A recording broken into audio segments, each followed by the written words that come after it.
Say it louder, her brother said, smiling as he raised his glass. Everyone should hear what you earn. The laughter arrived before she could respond, polite at first, then loose, encouraged by the clink of crystal and the low hum of money in the room. Someone near the piano laughed too hard. A phone camera tilted in her direction. The question hovered in the air, sharp and unnecessary, like a blade shown for sport. She stood at the fringe of the gala, where the light from the chandeliers softened before it reached the walls. The room smelled of citrus polish and champagne foam. Gold lines traced the ceiling. Every surface shone. This was his night, his company's night, built to celebrate wins, bonuses, promotions, built to show winners how to recognize one another. Her brother took a slow sip, savoring the pause. He wore his success like armor, tailored jacket, watch with an unblinking face, cufflinks that caught the light each time he moved his hands. He enjoyed controlling rooms. He enjoyed timing. She didn't rush. Her eyes didn't dart. If anyone was watching closely, they would notice how still she was, how her shoulders stayed level, how her breathing remained even. Her fingers clenched once at her side, quickly, then relaxed. She had come because he'd invited her. Family, he'd said. It would mean a lot. Come on, he pressed, false warmth coating every syllable. We're all friends here. The crowd leaned in. Not consciously, not all at once, but the alignment happened anyway. Curiosity has a gravity of its own. She gave a small, careful smile. I work, she said. The words were quiet, measured, like a stone placed rather than thrown. A ripple of amusement followed. Someone coughed to hide a chuckle. Another voice murmured, she's modest. A third whispered something about how humility was charming until it wasn't. Her brother laughed again, louder this time, generous with his amusement. No, tell them. Numbers are important. Transparency matters. He scanned the semicircle of guests as if canvassing votes. Isn't that right? Nods, more phones. The faint click of a camera focusing. She looked past them all, letting the room do what rooms like this always did when set alight: burn oxygen, consume attention. She studied the reflection of the chandeliers in a mirrored column. The flames of light fractured into neat, repeating patterns. Order inside excess. It was a habit-spotting structure where others saw spectacle. That's okay, she said at last. It's not relevant. The word landed wrong. Relevant. Some shifted on their feet. A few eyebrows lifted. Her brother's smile thinned at the edges. Not relevant, he echoed, gently correcting a child. Of course it is. We're celebrating success. Isn't that why you came? A server passed behind her with a tray of drinks. She stepped aside so the server could get through, an instinctive courtesy. The tray wobbled, steadied. No spill, no apology needed. Just control. Her brother noticed anyway. He always did. A faint crease appeared between his brows, gone as quickly as it came. You know, he said conversationally, I was telling them you've always been different. He paused, let the word float. Quiet, thoughtful, never ambitious. Laughter again, this time sharper, with a hint of relief. Ambition was the currency here. A lack of it was a story everyone liked to believe. She felt the floor through the soles of her shoes. Cool marble, solid, her voice stayed level. I didn't come to discuss my career. Oh? He tilted his head. Then what did you come for? A beat? Too long for comfort. To support you, she said. The pianist struck a brighter chord, mistimed, as if sensing the need to lift the room. The gesture failed. Attention had already narrowed. Her brother's eyes flicked toward the far end of the hall, where a polished chess table sat between two leather chairs, an artifact more than an invitation, placed there to suggest intellect as decoration. He followed her gaze by accident or design, then smiled as if he'd found a gift. Well, he said, setting his glass down with a soft, deliberate tap. Let's talk about relevance. He took a step toward the board. The crowd shifted with him, drawn forward. Someone laughed. Someone clapped once, testing the idea. She didn't move. She didn't need to, because the moment her brother decided to turn the room into a stage, something old and dangerous woke behind her, calm, patient, observant, already calculating angles, and as he gestured toward the chessboard, inviting her into a joke she hadn't agreed to. The laughter grew, for now, A pawn scraped loudly across the board. The sound cut through the chatter wood against varnish, careless and sharp. Her brother hadn't even sat yet. He moved the piece as if the game had already begun without her consent, as if intention alone gave him ownership. "Relax,"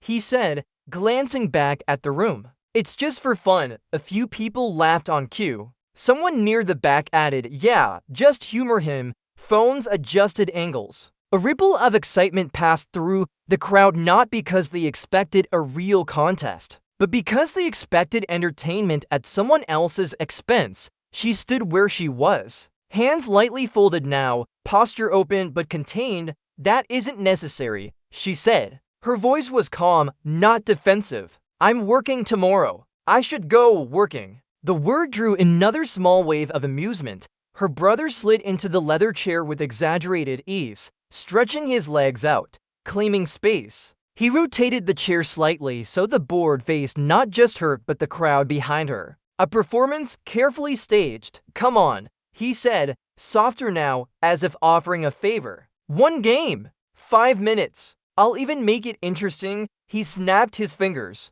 A server leaned in. "Bring another bottle," he said. Then to her, smiling, "If you win, I'll donate to whatever charity you want." Generous, right? A murmur moved through the room. Charity softened cruelty. It dressed humiliation up as kindness. She shook her head once, small, decisive. "I don't need a spectacle." That earned her a few looks, confused, annoyed. Declining a spotlight here was like refusing a lifeline. Her brother leaned forward, lowering his voice just enough to force the room to strain in. "What's wrong?" he asked gently. "You don't remember how?" A pause, then louder. "Or are you scared?" The last word landed like a coin tossed onto marble. It rang, it echoed, it stayed. A few guests laughed immediately. Others hesitated, not sure yet which side to stand on. Someone whispered, "He didn't have to say it like that." But their voice was swallowed by the room. She felt a familiar tightening just beneath her ribs. Not fear, exactly.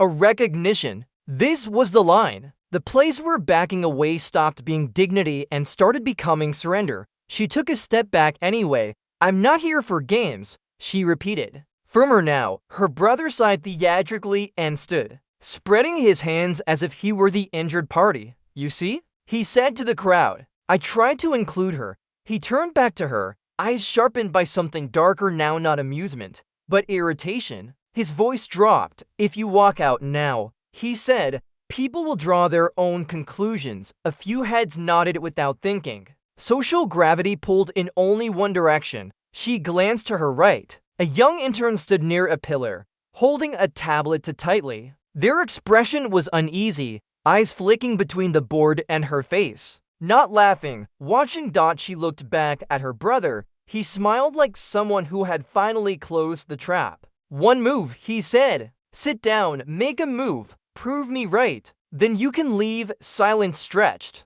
The piano had stopped completely now. Even the servers paused, trays hovering, instinct warning them something total was forming. She closed her eyes for half a breath. Then she nodded. "One game," she said. "Then I go." The shift was instant. Applause broke out short, relieved, triumphant. Her brother laughed openly now, victory already assumed. He gestured to the chair across from him with exaggerated courtesy. "See?" he said. "That wasn't so hard." She walked to the board. Each step was measured, unhurried. She sat, smoothing the edge of her sleeve before touching anything else. No nerves in her hands, no hesitation. Her brother seized the white pieces and leaned back. King already centered like a crown. "Ladies and gentlemen," he announced, raising his voice. "Let's make this quick." She looked at the board for the first time, not like a challenge, like a familiar language she hadn't spoken out loud in years.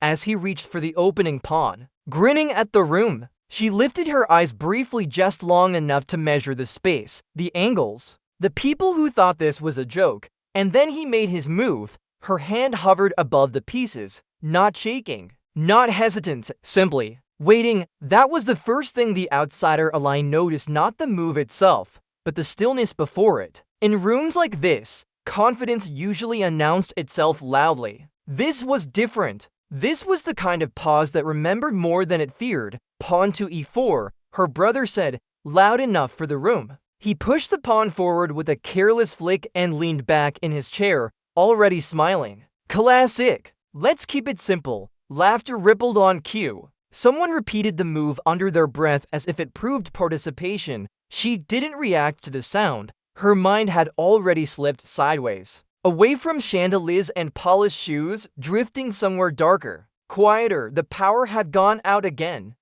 The apartment sank into evening shadow, broken only by the thin orange line of streetlight leaking through the blinds. A fan clicked uselessly in the corner. Her mother slept on the couch, one arm flung over her eyes, exhaustion deeper than rest. She sat cross-legged on the floor, with a notebook open in her lap.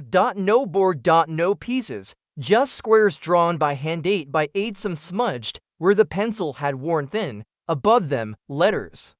Down the side, numbers. She mouthed them silently, committing space to memory. Control the center, she whispered, barely audible. In the margin, she had drawn crude shapes. Knights, rooks, a queen with uneven points. Beside them, arrows, patterns. She flipped the page to a match she'd copied from a library book that was already 2 weeks overdue. She didn't need it anymore. She could replay the entire game in her head now, every exchange, every sacrifice. When the lights came back on hours later, she didn't notice. Hello? Her brother's voice cut in, impatient now. You still with us? The room snapped back into focus. She lowered her hand. C5, she said softly, and pushed the pawn forward. The Sicilian defense, not flashy, not safe, precise. A few reactions scattered through the crowd, nothing loud. Just the shifting of weight, the slight lift of interest. The outsider ally leaned forward an inch, eyes narrowing. Her brother chuckled. Aggressive, he said, approvingly. Didn't know you had that in you. He developed a knight with a flourish, tapping the piece twice like punctuation. Let's see how long that attitude lasts, she responded almost immediately, placing her own piece as if the square had been waiting for it. No theatrics, no commentary.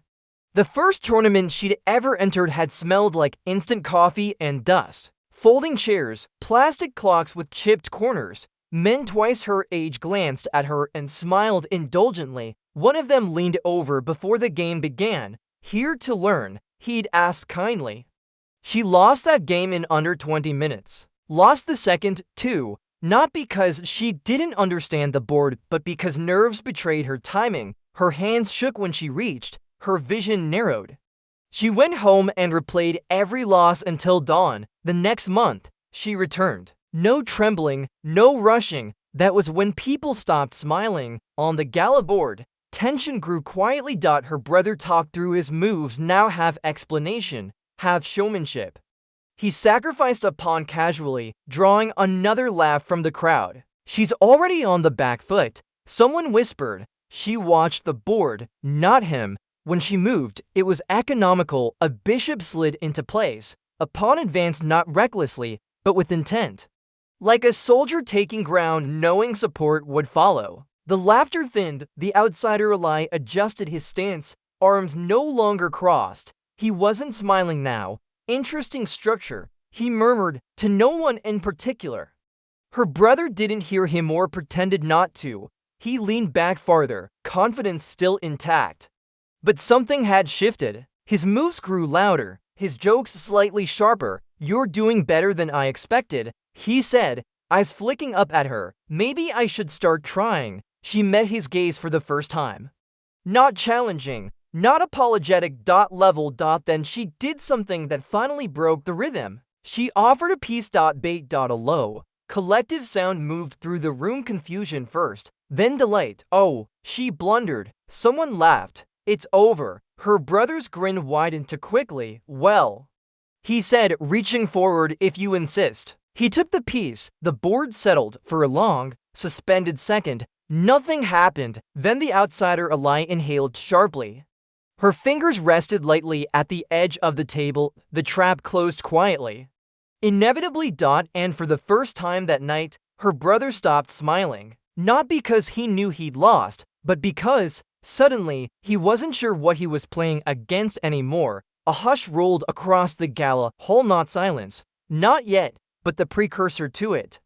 The kind of quiet created when dozens of people realized they may have misread the entire situation. Her brother stared at the board, blinking once, then twice. "What?" he muttered under his breath. His fingers hovered above the piece he'd just won, as if expecting it to vanish or morph into something else. But the board was unchanged. The mistake wasn't on the table. It was in his assumption. She sat perfectly still, her shoulders relaxed, her breathing steady, her gaze lowered, not submissive, not timid, focused. She played like someone who didn't fear the next 5 moves. Someone who already knew them. A memory surfaced one she didn't invite, but one that fit the shape of the moment. Dust motes floated in the morning sun, her small room.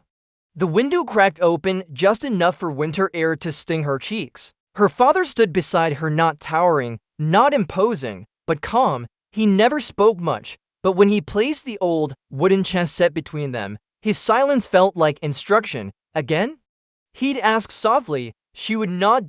He never told her she was brilliant. He never said she was gifted. He only said, "Look deeper." Every time she thought a move seemed obvious, he tapped the edge of the board gently and repeated the same phrase, "Look deeper," and she did. Until the board opened for her like a map only she could read. Her brother leaned forward now, adjusting in his seat. His confident slouch disappeared. His elbows touched the table not for effect, but for stability. "What kind of move was that?" he demanded. But the question wasn't for her, it was for the crowd. For justification, they offered none. Many leaned in, others frowned at the board. A few whispered among themselves, "Wait, that's not a mistake. She planned that." The outsider ally stepped closer. Drawn in like a tide, he stopped beside a pillar, hands clasped behind his back, eyes narrow, not judgmental. Evaluating. This was no charity match, no playful humiliation. This was skill. Her brother swallowed, trying to patch the moment with bravado. "Lucky," he said, forcing a laugh. "Very lucky. You won't get another one like that." He moved again, quick, defensive, the playstyle of someone who suddenly felt the ground shifting beneath him. She didn't rush her reply. Her fingers brushed a knight, paused, then selected a pawn instead, one square forward. Quiet, ordinary. But the ally's eyebrows lifted. "That's intentional," he murmured. Her brother didn't hear him. He was too busy smiling at the room again, trying to reclaim control. "See," he announced, waving a hand over the board. "She's panicking." "Pawns, really, that's baby chess." But the pawn wasn't a sign of panic. It was a lever, a hinge, and a much larger door. Flashback, another piece of her past. She was older now, 14. A dim tournament hall. A row of clocks ticking with uneven hearts. Her opponent, an international junior champion from Karachi, smirked at her early pawn push. "That's weak," he said, amused, but her father's voice, carried from memory, whispered, "Look deeper." She followed the line. 3 moves later, the champion's queen was trapped. 5 moves later, the crowd was silent. He shook her hand without smiling. She didn't need him to. Back in the gala, her brother made another move, loud, flashy. Intent to impress the watchers rather than the board, she lifted her eyes only once, long enough to notice something she had waited for all night. His confidence had changed shape. It wasn't arrogance anymore. It was fear dressed as bravado. He pushed her rook with unnecessary force. "Let's end this. You're cornered here." He wasn't addressing her. He was addressing the room. Trying to convince them, trying to convince himself. She responded with a move so soft, so simple, that most guests barely registered it. But the ally exhaled sharply. "Oh my," he murmured. That's preparation. The room ensed. Someone whispered. "What just happened?" Another said, "I don't get it." A third, braver, asked aloud, "Is she winning?" Her brother flinched. "No, she can't be." He leaned in, scanning the lines left, right, diagonalized, darting with growing confusion as he retraced sequences he didn't understand. And that was when it happened. For the first time that evening, his hand shook. Just slightly, just enough. She didn't gloat. She didn't smile. She didn't even look at the audience. She simply waited for him to see it. The trap had been set long before he lifted his first pawn. He finally saw the shape of it. And when he did, his voice came out in a whisper. No way! The crowd leaned in, the tension thickened, and the next move hers would decide exactly how fast the laughter in the room died. The sound came from the back of the room glass. Striking stone, a champagne flute slipped from someone's fingers and shattered against the marble floor. The sharp crack slicing through the tension like a fault line ripping open. No one laughed. No one even turned around. Every set of eyes stayed locked on the board. Her brother stared at the pieces as if they had betrayed him. Hold on, he said, forcing a chuckle that faltered halfway through. That doesn't work. That can't work. He leaned closer, so close his breath faintly brushed the edge of the table. His confident sprawl was gone now. Shoulders tight, jaw clenched. He traced the lines again, forward, sideways, diagonals, then again, faster this time. Like a man rereading a contract to late, she watched him quietly, not with satisfaction, not with anger, with patience, the kind learned by people who have spent years waiting for others to catch up. You rushed, she said. It was the first full sentence she had spoken since the game began. Her voice carried easily, not loud, not sharp, but it cut deeper than shouting ever could. A collective breath went through the crowd. Her brother looked up at her as if he'd forgotten she was there. Excuse me? You attacked because you wanted it to end, she replied calmly. Not because the position allowed it. The outsider Eli stepped forward without realizing he'd moved. He stopped just behind her chair, eyes fixed on the board now, no longer pretending neutrality. That's correct, the Eli said quietly. He's overextended. Her brother froze. The authority in that voice measured. Certain shifted something fundamental in the room. Whispers broke out, no longer mocking. She knows what she's doing. That wasn't luck. Look at his king. Her brother swallowed and reached for a piece, pulling it back, pushing it again, unable to decide. His fingers trembled now, not much, but enough. He chose a defensive move at last, slamming the piece down harder than necessary. There, he said quickly. Fixed it. She studied the board, then she moved. A knight leapt forward, clean, sharp, inevitable. The crowd inhaled as one. Her brother's eyes widened. Wait, no! That's illegal. It isn't, the Eli said immediately. Knight to f6. It's check. Double quotes check. The word hung in the air like a verdict. Her brother stared at the position, color draining from his face. He wiped his palm against his trousers and laughed again, thin, brittle. Okay, he said. Okay, you got me. Cute trick, cute. The insult fell flat this time. No one echoed it. He defended again, awkwardly, desperately. The board now boxed him in, every square shrinking. Options collapsing faster than he could process them. She waited for him to finish. Then she leaned forward slightly and placed her queen. No slam. No flourish. Just precision. Another silence, deeper this time. Heavier, absolute. The Eli's lips parted. He didn't speak right away. He checked once more, then again, as if hoping to be mistaken. Then he straightened. It's mate, he said. The word didn't land immediately. Not for everyone, her brother blinked. No, it's not. He searched for an escape that didn't exist. A rook pin. A bishop blocked. The king nowhere to go. He collapsed back into his chair, breath leaving him in a sharp, involuntary sound. That's impossible, he whispered. She didn't correct him. The room stayed frozen, as if applause might shatter something fragile and sacred. Phones were raised again, but now with reverence. No one spoke loudly enough to take control of the moment. The outsider Eli finally stepped fully into view. That wasn't a beginner's win, he said, projecting just enough for the room to hear. That was a calculated combination.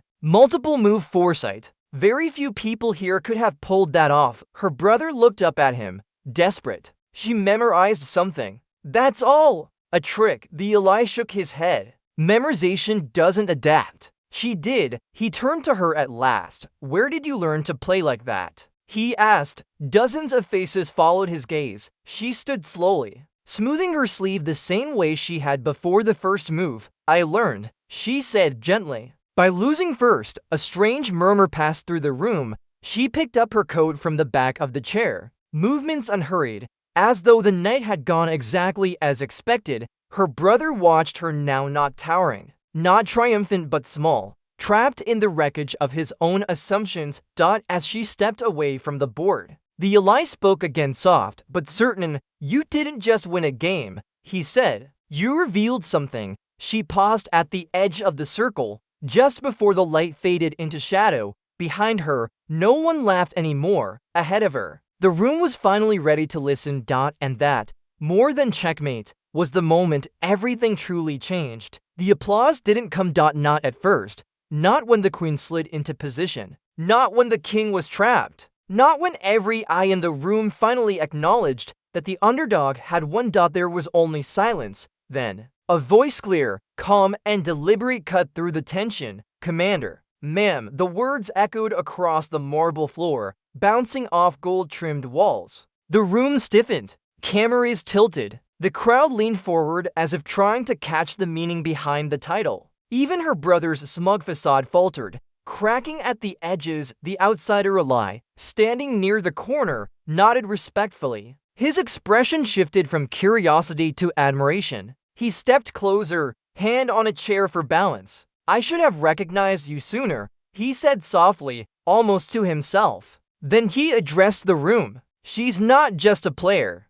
She's a strategist. Elite, trained at a level very few reach." A collective murmur rose. The guests whispered among themselves, words tangled between disbelief and awe. Phones were raised now, but not for mocking. They recorded, captured, and preserved something exceptional. Her brother leaned back in his chair, every muscle suddenly rigid. His laughter had vanished. His wide grin disappeared. He opened his mouth, trying to assert control, but no words formed. The title commander cut through every insult he had thrown, every attempt to belittle her, and left him speechless. She didn't gloat. She didn't smirk. Her calm presence alone was a revelation. The Eli, sensing the shift in energy, gestured subtly toward her. "This wasn't luck. That game, that combination, it's professional. I know this because I've seen players trained in elite military programs execute moves exactly like this." Gasps spread through the room.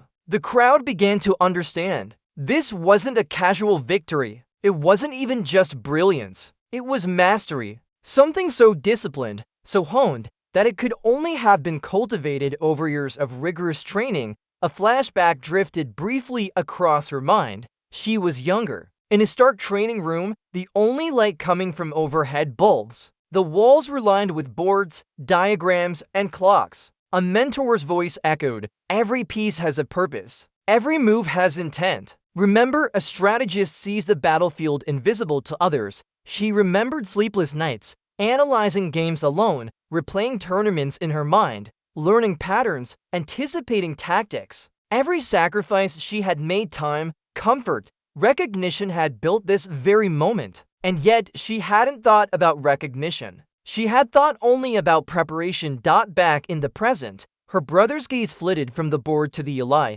then to the crowd, and finally to her. Humiliation weighed heavy on him. His chest rose and fell rapidly as he attempted to reclaim some control, some dignity, but the title commander had already rewritten the room's perception. He was the millionaire in wealth, but she was the authority in skill, in precision, in intellect. She stepped forward, her coat draped over her arm, movements deliberate. She addressed the Eli first, quietly, almost to herself. "I stopped competing publicly when life demanded it. I didn't need recognition to know my worth." The Eli smiled, a subtle nod of approval. "And yet, here we are," he said. She turned to the room, eyes sweeping over the stunned guests. "This was never about winning," she said. "It was about playing correctly." Whispers rippled through the audience. Some nodded, some stared transfixed. Even the interns and junior employees, who had been expecting entertainment, were now witnessing dignity in action, discipline, and brilliance unveiled without arrogance.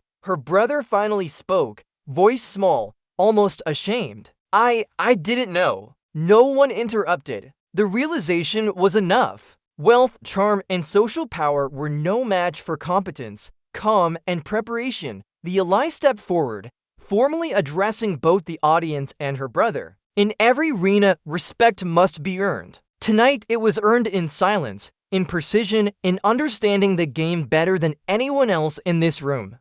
The crowd, once laughing at her, now shifted awed, silent, reverent. Phones stayed raised, capturing more than a game. They captured the turning of tables, the undeniable demonstration of mastery. Her brother slumped slightly in his chair, defeated but alive, humiliated but breathing. She didn't need to add insult. Her victory spoke louder than any words. She picked up her coat. Smoothly, deliberately, she draped it over her shoulders and prepared to leave the table. The ally whispered once more, as if for the crowd's benefit. "Commander, ma'am." The room understood. The title, the command, the authority, it was hers now. And in that instant, everything shifted. Wealth and noise no longer mattered. Skill, patience, and dignity ruled the night. Her final glance at her brother was calm, unassuming, yet carried the weight of years of unseen effort. She walked away, leaving him to process the truth. Power is not in money, nor in laughter,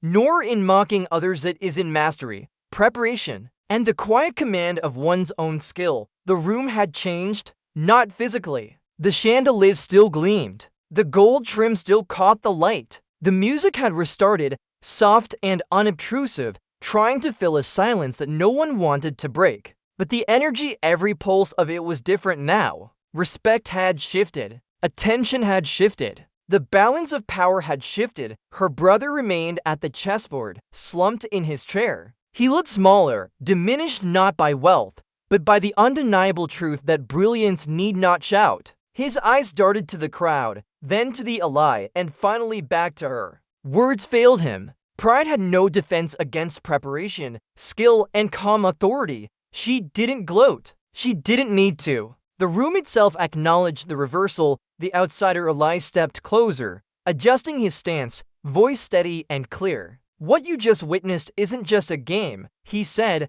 scanning the crowd. "It's mastery, honed over years. Discipline, patience, and vision. That is why respect is earned, not assumed." A few of the guests whispered among themselves, murmurs of disbelief and awe threading the air. She planned every move. I didn't see it coming. That's why they call her commander. Her brother opened his mouth again, attempting apology, explanation. Some claimed to reclaim dignity, but she stopped him with the smallest tilt of her head. No words were needed. Silence was the final judgment. The ally continued, addressing her directly now. "There is a position open, a program, a leadership opportunity. It aligns with your skills and experience. You've already earned recognition here. It is time for the world to see it too." Her eyes lifted, scanning the room one last time. Faces that had laughed at her earlier now stared with admiration. Phones recorded, whispers confirmed, and respect settled like a weight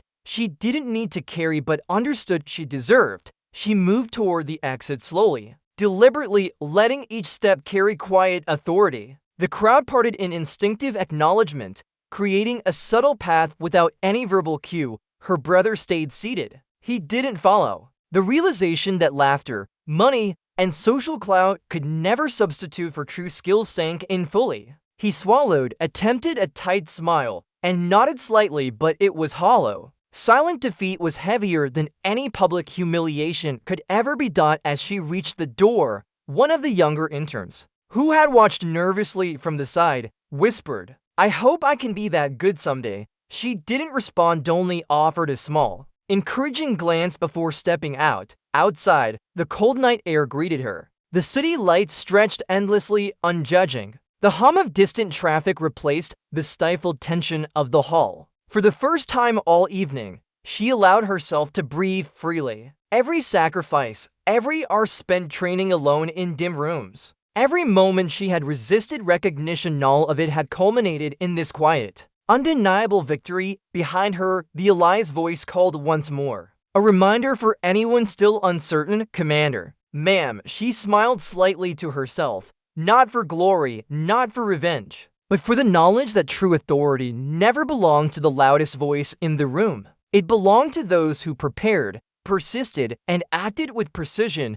Her brother's office, his mansion, the galley were symbols of wealth and spectacle. But she understood something he never would. Power is measured by control over oneself, not over others. Respect is commanded through skill, not through ridicule. And dignity, true dignity, cannot be borrowed, bought, or mocked away. She walked down the steps, letting the night embrace her, letting the city witness her silent triumph. Cameras still clicked, but now with reverence. Whispers followed her, not of pity, but of awe, and in her heart, she carried one thought as the final echo of the night. They mocked my salary. They forgot to ask what I was worth. And in that statement, simple, quiet, yet absolute, her victory was complete. The lights behind her shimmered, a reminder of the world she had left behind and the one she was stepping into, a world that would never again underestimate the quiet, disciplined power of a true commander.